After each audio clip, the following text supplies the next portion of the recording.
안녕하십니까. 통일전망대 김필국입니다. 참여연입니다. 세계적으로 코로나19가 무서운 속도로 재확산하면서 북한도 방역의 고삐를 더욱 바짝 쥐고 있습니다. 네, 확진자가 없다는 북한 주장을 믿기 어렵다는 강경화 외교부 장관의 발언을 김여정 부부장이 비난하기도 했는데요. 이 소식은 잠시 후에 알아보겠습니다. 네, 이런 가운데 북한은 외부 문화 유입 금지를 법제화하는 등 사상 사업을 대폭 강화하고 나섰는데요. 네, 오상현 기자, 북한이 이 사상 사업을 강조하는 이유는 뭔가요? 네, 북한은 최근 최고인민회의 상임위원회를 열고 반동 사상문화 배격법을 포함한 4개 법안을 제정하는 안건을 채택했는데요. 우리의 문화를 굳건히 수호함으로써 사상진지, 혁명진지, 계급진지를 더욱 강화하는 데서 반드시 지켜야 할 준칙들을 규제했습니다. 반동 사상문화 배격법은 말 그대로 반사회주의 사상문화 유입과 유포를 철저히 막겠다는 법입니다. 한류를 비롯한 외부 문화, 북한 내부에서 확산하는 자본주의 문화에 대한 경계 수위를 높이고 체제 결속을 꾀하려는 의도로 풀이됩니다. 북한이 다시 사상을 강조하는 건 그만큼 지금 상황이 어렵다는 의미로 보이기도 합니다. 네, 코로나19와 대북 제재, 수해 등 삼중고 속에 경제난이 심화되면서 초래될 수도 있는 민심의 동요를 막기 위한 조치라는 분석도 있는데요. 노동신문은 닭 아래도 사상을 재우면 바위를 깰 수 있다는 김정은 위원장의 발언을 다시 인용하는가 하면 굴러가는 돌에도 이끼가 낀다. 순간이라도 소홀하면 머릿속에 낡은 사상이 되살아나고 나쁜 사상이 쉽게 침습한다고 경고하고 있습니다. 내년 초에 열릴 당 대회를 앞두고 경제 과업을 마무리하는 전투에서 고삐를 바짝 죄려는 것 같네요. 예, 북한은 지금 벌이고 있는 80일 전투에서 승리할 수 있는 위력한 힘이 바로 사상의 힘, 정신력이라면서 결승선이 가까워 올수록 대중을 사상적으로 각성시켜야 한다고 강조하고 있는데요. 경제난이 심화될수록 체제 정당성을 입증하기 쉽지 않기 때문에 강력한 입법과 사상 사업으로 특단의 조치를 취하고 있는 것으로 보입니다. 북한은 이번에 이동통신법 제정도 채택했다면서요? 네, 이 법 또한 같은 맥락으로 볼 수 있는 건가요? 예, 이동통신시설의 건설과 관리, 운영, 통신망의 현대적 완비 등의 내용을 담은 법안인데요. 이동통신의 다정화, 다양화 실현, 설비의 등록을 비롯하여 원칙적 문제들이 반영됐습니다. 일각에서는 이 법도 외부 정보를 차단하고 사상 단속을 강화하는 조치라는 분석이 나오기도 합니다. 북한의 이동통신 가입자는 현재 600만 명에 달하는 것으로 알려져 있는데 지난 장마철엔 기상 정보를 실시간으로 제공하는 애플리케이션을 개발하기도 했고 농작물 생육 예보도 휴대전화를 통해 볼 수 있게 하고 있습니다. 그런 차원에서 설비와 망을 개선해 주민 편의성이 높아질 거라는 분석도 있습니다.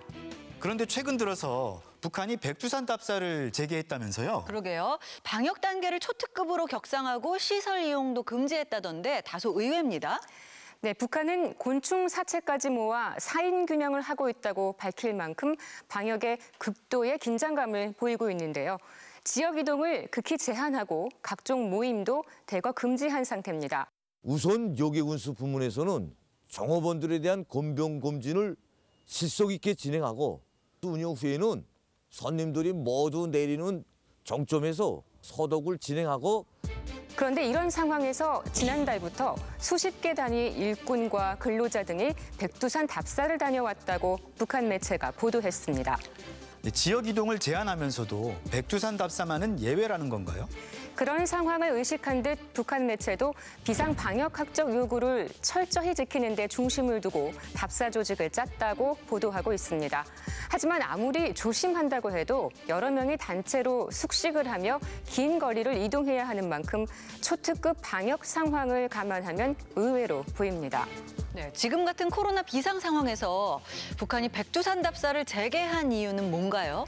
예, 백두산은 북한에게 있어서 김일성 주석의 항일 투쟁을 상징하는 장소로 김정은 위원장도 그동안 중대 국면마다 올랐던 곳이기도 한데요.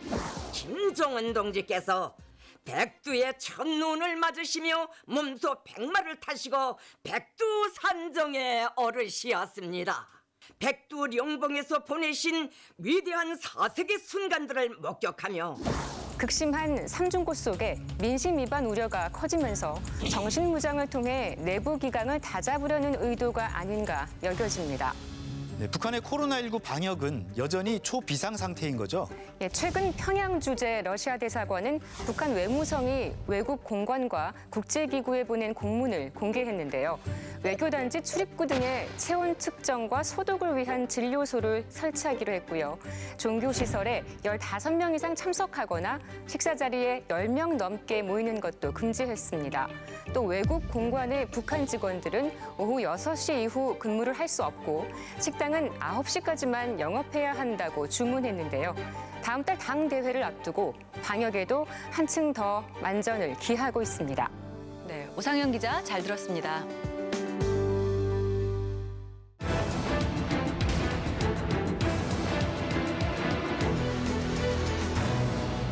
북한 김여정 부부장이 6개월 만에 남한을 비난하는 담화를 냈습니다. 네, 강경화 외교장관이 코로나19 확진자가 없다는 북한의 주장에 부정적인 입장을 보인 것에 대해 반발한 건데요.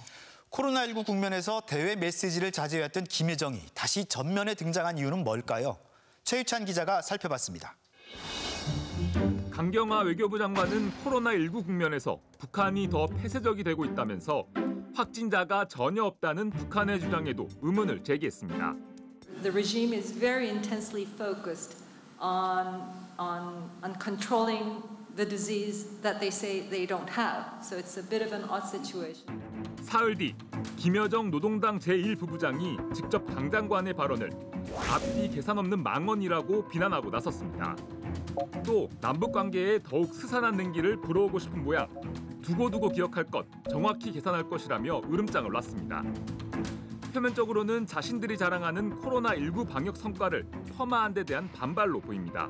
북한이 지금 내놓을 수 있는 최대 성과인데 이 성과를 사실 무력화하는 이런 발언으로 이제 간주하고 상당히 불쾌감을 일단 표명한 게 강경화 외교부 장관의 상대방이라면 북한의 리성건 외무상이나 대남 담당 통일전선부라고 할 수 있습니다. 그런데 사실상 2인자인 김여정 제1부부장이 직접 담화문을 낸 건 상당히 이례적이라는 평가입니다. 김여정 부부장이 지금 이 시점에 직접 나선 이유는 무엇인지 또 어떤 메시지를 전달하려는 건지 알아봅니다. 김여정 담화가 처음 등장한 건 지난 3월.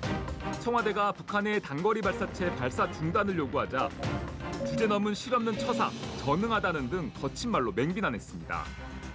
6월에는 탈북단체의 대북전단 살포를 문제 삼아 2주 동안 3차례나 담화를 쏟아내며 막말의 수위를 높여갔습니다. 쓰레기들이 저지른 반공화국 비라 살포 행위와 이를 묵인한 남조선 당국의 처사는 추상적인 위화분식으로 어물쩍게 넘어갈 수 있는 문제가 아니다. 그의 예고대로 남북 공동연락사무소가 폭파됐고 북남 공동연락사무소가 완전 파괴됐습니다. 내친김에 대남 군사행동까지 경고합니다. 하지만 김정은 위원장이 직접 나서 군사행동을 보류하도록 지시하면서 김여정의 거친 대남 담화는 중단됐습니다. 김여정의 목소리를 활용하고 한편에서 이제 문제를 좀 봉합하거나 수습 국면으로 가야 될 경우에는 김정은이 직접 등장해서 대남 분야를 총괄하면서 강경한 목소리를 내온 김여정. 하지만 지난 2018년 김정은 위원장의 특사 자격으로 청와대를 방문할 때만 해도 그는 남북 평화의 메신저였습니다. 4.27 판문점 남북 정상회담과 9월 평양 정상회담, 그리고 2차례의 북미 정상회담까지 모든 협상의 현장에서 김여정의 역할은 두드러졌습니다. 하지만 지난해 하노이 북미 정상회담 결렬 뒤 북한이 그 책임을 남한에 돌리면서 협상 국면을 주도했던 김여정의 입장도 돌변합니다. 남북 관계가 좀 어려운 시기에 우리 측 고위 인사들의 언행에 대해 직접 또는 간접적으로 비판한 것은 큰 틀에서 대남 문제에 대해 불편한 심기와 함께 악역을 좀 담당하고 있는 것이 아닌가 이렇게 생각합니다. 남쪽을 향한 거친 말에 비하면 미국에 대한 김여정의 담화는 비교적 신중하고 절제됐습니다. 지난 7월 폼페이오 미 국무장관이 북미 정상회담 가능성을 언급하자마자 나온 김여정 담화.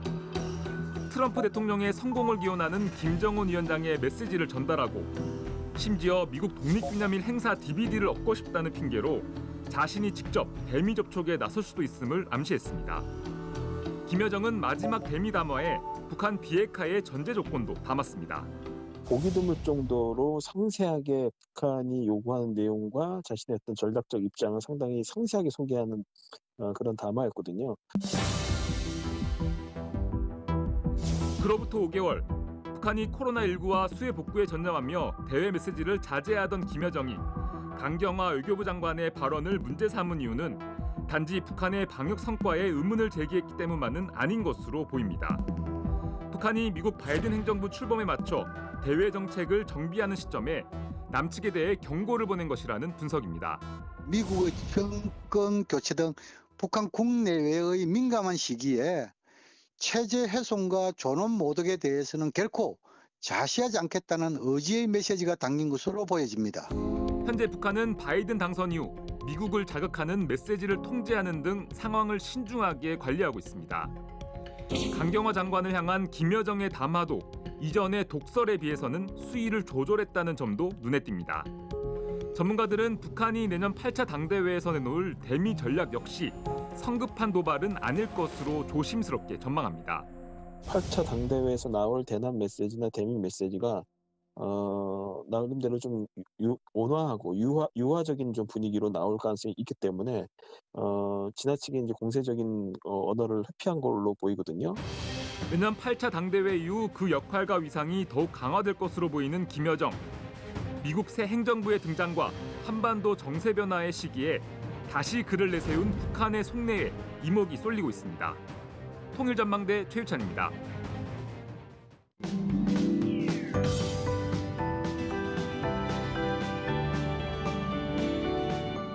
평화와 통일을 주제로 한 미술 전시가 서울 인사동에서 열리고 있습니다. 전문 예술인뿐 아니라 일반 시민들도 많이 참여했다는데요. 네, 그렇죠. 북한 화가들 작품도 일부 공개돼서 북한 회화의 특징을 확인해 볼 기회도 되고 있는데요. 이상현 기자가 그 특별했던 미술의 세계로 안내해 드립니다. 한쪽으로 향하고 있는 신발들. 은별 언니의 결혼 여부가 궁금하고 북에 남겨진 은정이에겐 미안하고 충심 언니는 아직도 제일 이쁩니다.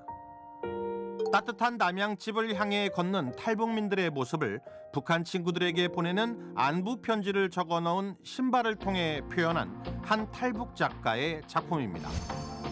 다시 남양집. 탈북 작가가 남한 정착 과정에서의 정신적 멘토였던 남한 작가와 의기투합해 개최한 공동 전시입니다.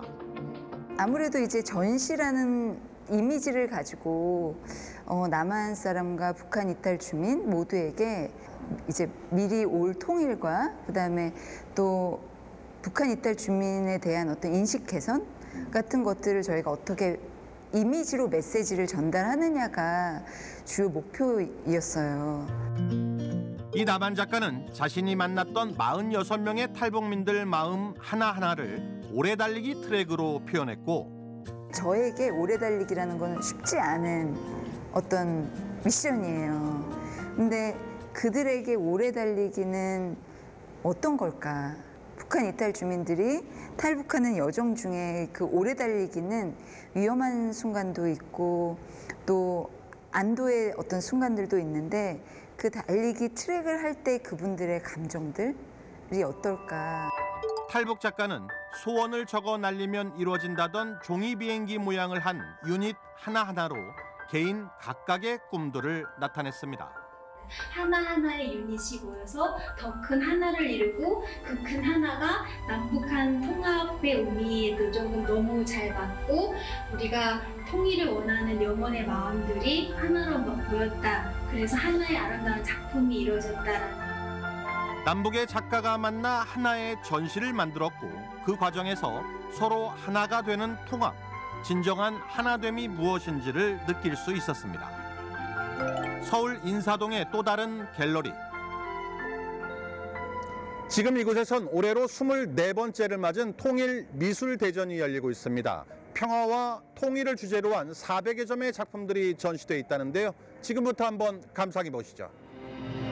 그림 중앙의 뿌연 휴전선을 경계로 한반도가 자리한 듯한 형상.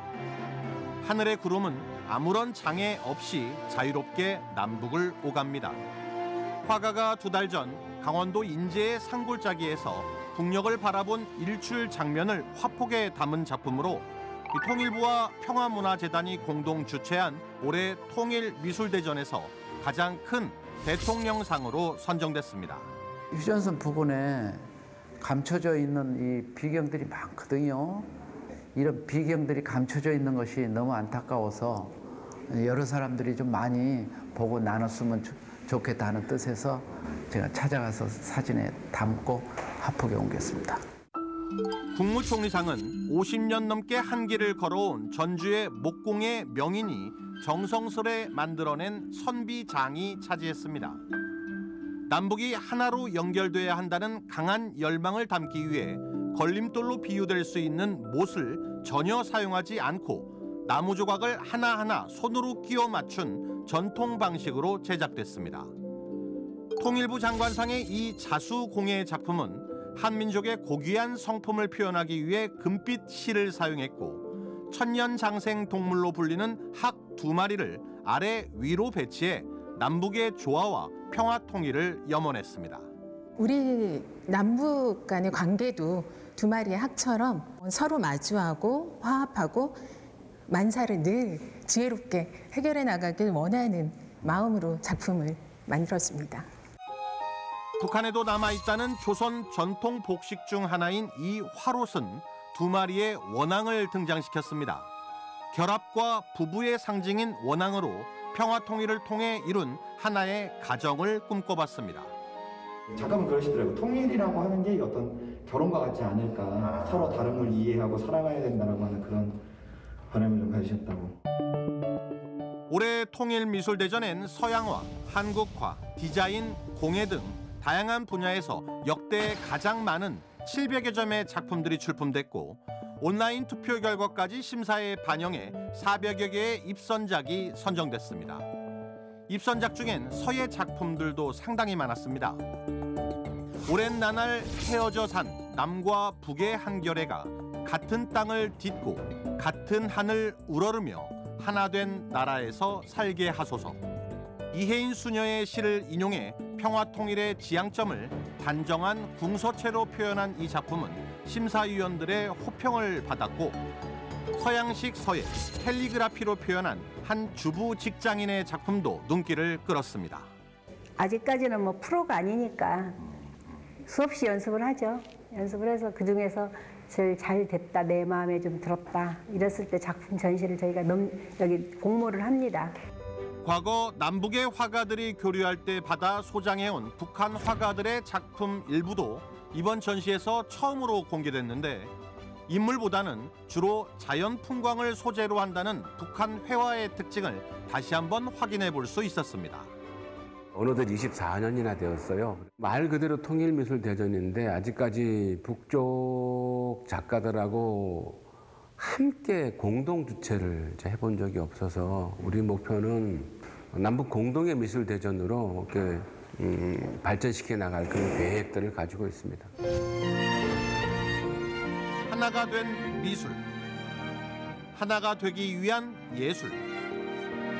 평화와 통일을 위한 이 아름다운 작업엔 전문 예술인들보다 일반 시민들의 참여가 3배에 가까울 정도로 훨씬 더 많았고 그만큼 하나를 그리는 꿈과 희망은 그 화폭의 크기를 더욱 키웠습니다. 통일전망대 이상현입니다.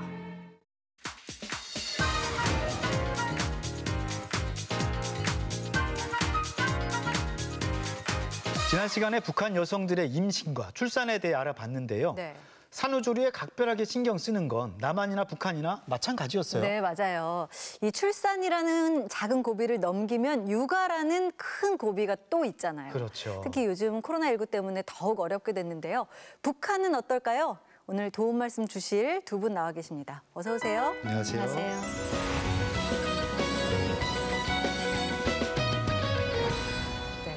코로나19로 유치원이나 학교 등교가 중단되거나 축소돼서 요즘 아이들도 고생, 또 엄마들도 고생이 이만저만이 아닙니다. 특히 이 워킹맘들의 육아 고충이 상당할 것 같습니다. 김수경 박사님도 워킹맘으로서 좀 어떻게 느끼세요? 이게 코로나가 없을 때도 워킹맘들이 힘들죠. 저도 네. 이제 재택근무가 다행히 가능해서 종종 재택근무를 하는데 어떻게 보면 이제 회사에도 모셔야 될 상사가 있고 집에도 어떤 모셔야 될 사장님이 있는 것처럼 아이가 계속 찾고 삼시세끼 차려줘야 되고 하다 보니까 일에 집중하기가 좀 어려워서 아이를 재우고 난 뒤에 밤에 이제 막 일을 많이 하는 경우가 많습니다. 네, 육아 전쟁을 넘어서 육아 대란이란 말까지 나오고 있는데요. 그렇죠.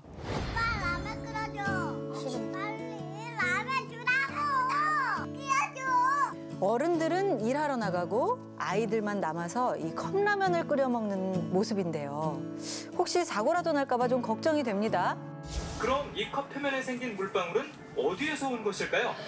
그러게요. 나는 그거 알려고 지금 먹고 있는데 어떻게 알아? 네, 어른도 장시간 온라인으로 수업 같은 걸 한다 그러면 힘들 텐데 아이들이야 오죽하겠습니까? 그렇죠. 아무래도 혼자 두면은 집중이 잘 안 되고 딴짓을 해도 누가 뭐라고 이제 할 수가 없고요. 제 아이들도 그렇고 또 선생님도 학부모도 모두 힘든 시기가 아닌가 싶습니다. 네. 그렇다면 북한 상황은 어떤지 좀 궁금한데요. 네, 초특급 방역 조치가 취해지고 있는 북한에서는 유치원과 각급 학교 가을학기 개학도 미룬 것으로 추정이 되는데요. 지금 상황이 좀 파악이 되나요? 내부에서 어떠한 방역 조치가 강화되면 타가 유치원부터 시작해서 학교까지 다 이제 하고 조금 젊은 층인 대학에서는 그냥 학업을 진행하는 걸로 이렇게 파악이 되고 있고요. 그렇다면 어떻게 아이들을 관리하고 있는지 궁금한데요. 북한 대외 선전 매체에 따르면 교사가 집으로 찾아온다고 합니다. 안내 수업이라고 해서 선생님이 3일에 한 번 정도씩 그 가가호호 방문해서 아이가 잘하고 있는지를 지도하고 있다고 합니다. 그런데 이제 얼마나 이게 철저하게 다 잘 되고 있는지는 모르겠어요. 북한도 남한과 마찬가지로 원격 수업을 좀 강화하겠다라고 해서 4월 달에 원격 교육법을 만들었습니다. 그래서 최근에 이제 김책공대에서 최우등생의 벗이라는 제목의 어떤 프로그램, 소프트웨어를 만들어서 학업을 진행을 하고 있는데 이게 어떤 쌍방향으로 수업이 진행되는 것 같지는 않고요. 이제 일방적으로 학생들이 뭘 보면서 이렇게 풀 수 있는 좀 온라인 수업이 가능하도록 이런 프로그램도 만들어서 배포하고 있습니다. 그런데 원격 수업을 하려면 컴퓨터가 있어야 되잖아요. 북한은 상황이 좀 다르지 않나요? 이제 북한은 이제 2018년에 이제 유엔에서 조사한 바에 따르면 가정에 얼마나 컴퓨터가 많이 보급되어 있는가를 봤을 때 8.7%였습니다. 20%가 채 안 되는 가정에서나 가능하다. 그런 상황이라고 말씀드릴 수 있습니다. 그렇다면 맞벌이 부부의 경우에 북한에서는 어디다가 아이를 맡깁니까? 북한은 지역마다 그리고 또 공장 기업소마다 큰 기업소 같은 경우는 타가 유치원이 다 있거든요. 그런 타가소는 다 무료입니까? 사실 뭐 저희 때는 살짝 무료였다가 다시 이제 유료로 이제 넘어가는 시점이었었는데 저는 유료로 이제 다녔죠. 국가적으로 유료를 해라 이게 아니라 지역 유치원에서 요구를 하는 거예요. 기저귀값 대라, 간식값 대라 뭐 이렇게 그러다 보니까 일정 비용은 내고 들어가는 거죠. 네. 우리의 경우에는 시 공립 보육시설이 또 있고요. 민간에서 운영하는 사립유치원, 사립시설들도 있잖아요. 추첨도 하고요. 대기도 하고요. 막 이렇게 굉장히 어려워요. 북한의 경우 이런 시설들이 있나요? 북한은 그렇지는 않아요. 그렇지만 해도 이제 신의주시 본부 유치원이라든가 김정은 위원장 부부가 찾아갔던 경상 유치원, 저 창정거리에 있는 그런 그 이름 있는 유치원들은 누구나 자녀를 보내고 싶어 하죠. 네. 북한에서는 좋은 유치원의 어떤 기준이 있나요? 당연히 이제 김정은 부부가 한번 현지 시찰을 나왔었다라고 하면은 그 유치원은 가장 명문 유치원이 되는 거죠. 네. 그리고 아까 말씀하신 것처럼 그 신의주 본부 유치원 같은 경우에는 영재 교육으로 또 이제 유명하다고 합니다. 그래서 인재들이 많이 배출되는 유치원이라서 이런 데는 입학금도 내야 하고 또 가고 싶은 사람이 워낙 많다 보니까 이제 뇌물을 주는 경우도 발생하고 있는 것 같아요. 네. 근데 요즘 우리나라에서는 그 보육시설에서 뭐 이런저런 사건, 사고가 많이 생겼잖아요. 경기도 유치원의 식중독 의심 증상 환자가 111명으로 늘어났습니다. 북한에서도 이런 식의 사건, 사고들이 좀 있을까요? 그렇죠. 이제 아무래도 타가소 같은 데는 집단이 이렇게 아이들이 많이 모여 있잖아요. 병치레가 생길 수 있고 전염병이 생길 수도 있기 때문에 북한도 아이를 90년대 중후반부터는 1명 내지 2명을 낳는 게 다잖아요. 그러니까 내 아이를 진짜 보석처럼 이렇게 다루거든요. 그러다 보니까 나는 집단 유치원이나 타가소에 안 보낼 거야. 그렇게 하고 개인을 고용하는 거죠. 개인을 집에 데려다 하거나 아니면 개인 타가소에 보내는 거죠. 이제 개인 보모는 하려면 비용이 만만치 않을 것 같은데요. 비용은 이제 북한에서 일주일 내지 10일 동안이면 보통은 10만 원에서 12만 원 정도의 돈을 내거든요. 북한 주민들의 생활로서는 10만 원, 한 달 10만 원이 엄청 비싼 건 하긴 하죠. 네, 그렇군요. 어쨌든 타가소나 유치원 같은 경우에 이제 원칙적으로는 무상이지만 사실상 무상이 아닙니다. 뭐 도시락도 싸줘야 되고 여러 가지 비용을 내야 되기 때문에 어차피 같은 비용이라면 개인 보모를 이용하거나 개인이 운영하는 말하자면 민간 어린이집을 사설로 돈을 보내는 게 더 잘 케어받고 밥도 잘 챙겨준다고 해요. 지금 명칭에서 약간 제가 혼동이 오는 게 개인 타가소라 그러셨는데 그냥 하여튼 사설 타가소 같은 개념입니까? 아니면 개인 집입니까? 개인 집. 개인 집이에요? 그러니까 뭐 사실 안 되는 거죠. 원래 그렇게 하면 안 되는 건데. 자녀를 잘 돌보고 싶은 마음은 누구나 있을 그렇죠. 거예요. 그런데 그 비용마저도 어려운 경우가 있을 겁니다. 그런 경우 어떻게 해요? 그러면 가정에서 봐주죠. 그리고 품앗이식으로 할 수 있어요. 나를 대신해서 이제 그 다른 사람의 아이를 봐주면 그 아기가 있던 집에서는 우리 집에 와서 뭐 김장을 같이 도와준다던가 뭐 이제 떼기밭 농사를 같이 도와준다던가 이런 품앗이식으로 할 수도 있어요. 네. 그런데 뭐 우리 같은 경우에 보면은 되게 이렇게 좀 막막할 경우에 결국 찾게 되는 게 엄마잖아요. 그렇죠, 친정 엄마. 최종적인 구원투수는 친정 엄마인데요. 손주 돌보느라고 허리도 아프고 무릎도 아프고 손목도 아프다. 이른바 손주병이라고 하잖아요. 그런 병을 앓고 계신 이 할빠 할마들이 계신데요. 만약에 이 강미진 씨 따님이 아이를 봐달라, 엄마 좀 도와줘 이렇게 얘기를 하면 어떻게 하실 것 같아요? 저는 사실 딸애를 키울 때 아주 쉽게 키웠거든요. 저희 때는 또 어떻게 애들을 키웠냐면 애를 밥 먹이다가 후 이렇게 불어가지고 따가운지 안 따가운지 보느라고 입 댔다가 애도 막 먹이고 이랬잖아요. 뜨거울까 봐. 그랬는데 지금 애들은 이게 먹히지 않을 것 같아요. 그러면 그런 의미에서 애가 나한테 자기 아이를 맡길까? 그런 우려도 조금 있고요. 설명이 기신 거 보니까 안 봐주실 것 같은데요. 매정하시네요. 근데 아무래도 지금 말씀을 하신 거 보니까 뜨겁나 이렇게 맛보고 막 이랬다는 거는 사실 신구의 육아법이 좀 충돌하는 지점이 분명히 있는 것 같거든요. 그렇죠. 이제 애 키워준 공은 없다 이런 말씀들을 이제 할머니 할아버지들이 많이 하시잖아요. 사실 친정 엄마가 어떻게 아이를 봐주든지 이제 입을 닫고 있어야 되는데 내 맘 같지가 않으니까 그거에 대해서 이제 뭐 한마디 하게 되고 그래서 좋았던 모녀 관계가 괜히 이 육아 때문에 또 다투는 경우도 많아서 그 할머니 할아버지 분들의 스트레스도 상당히 큰 것으로 보입니다. 그런데 그렇게 충돌을 하긴 하지만 막상 내 자식이 육아 때문에 너무 힘들어한다. 그러면 저는 사실 딸애 보고 그랬거든요. 이제 결혼하고 이제 너 이 다음에 출산해서 애가 있다면 나 애기 봐달라는 얘기 하지 말아라. 나 그러면 밤중에 딴 데 이사 가고 버릴 테니까 이렇게 얘기는 했는데 은근히 기다려져요.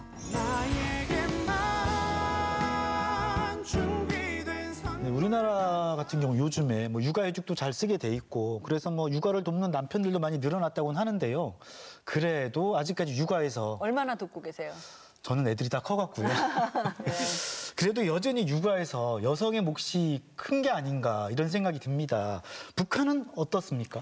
북한은 거의 99%가 여성의 몫이었어요. 육아는. 저희 때는 저희 남편은 애 하나 달라면 완전 그 괴물을 보듯이 나를 그렇게 봐요. 사람마다 다르죠. 그러니까 어느 가정을 물러나고 그 육아를 이제 나는 애를 오늘 봐야 되는데 뭐 무슨 이런 거는 전혀 없다는 거죠. 근데 남한에 오셔서 남한에서 이렇게 좀 육아를 돕는 남편들 봤을 때 좀 느낌은 어땠어요? 저는 상당히 부러웠습니다.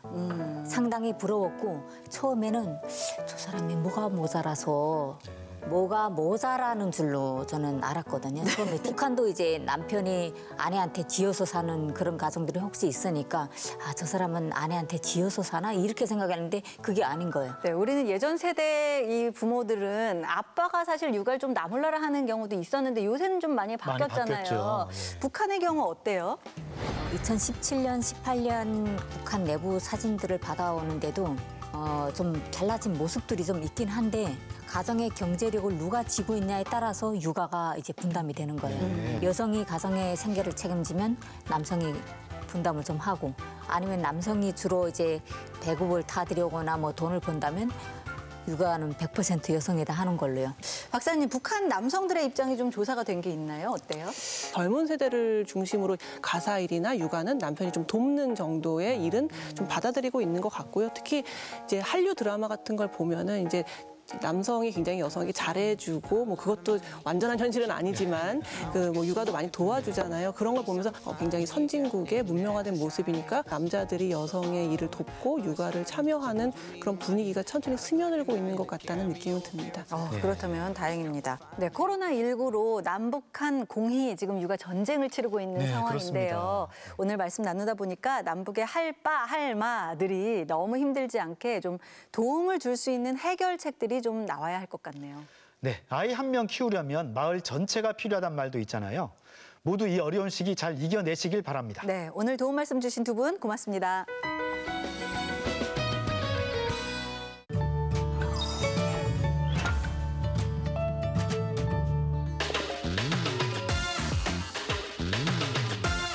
음식점 이름인가요? 해가 지는 거? 간지러움? 얼굴 가리기, 입 가리기, 코 가리기, 눈 가리기. 북한말 옹군가림은 태양이나 달 같은 한 천체가 다른 천체를 완전히 가리는 개기월식과 개기일식을 모두 이르는 말입니다. 옹이라는 단어가 동글동글 해가지고 가림이 아무래도 남한 말이랑 비슷하다 보니까 조금 더 이렇게 편하게 유치할 수 있었던 것 같습니다.